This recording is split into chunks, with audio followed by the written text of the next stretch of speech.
ಮುಸಲ್ಮಾನರಲ್ಲಿ ಹೆಂಗಿದೆ ಗೊತ್ತಾ, ಬಾಬಾ ಸಾಹೇಬರು ತುಂಬಾ ಸ್ಪಷ್ಟವಾಗಿ ಹೇಳ್ತಾರೆ, ಮುಸಲ್ಮಾನರಲ್ಲಿ ಮದುವೆ ಅಂದ್ರೆ ಕಾಂಟ್ರಾಕ್ಟ್.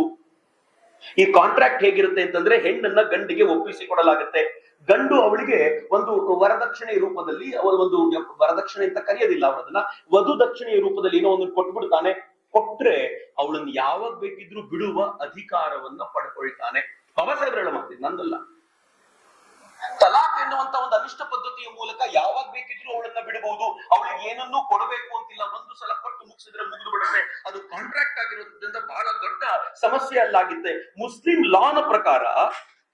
ಲಾನ ಪ್ರಕಾರ ಅಪ್ಪ ಮತ್ತು ತಾತ ಇಬ್ರು ಸೇರ್ಕೊಂಡು ಮದುವೆ ಆಗುವ ಗಂಡಿನ ಜೊತೆ ಮಾಡಿಕೊಳ್ಳುವ ಒಪ್ಪಂದವನ್ನ ಮದುವೆ ಅಂತ ಕರೀಬಹುದು ಅಂತ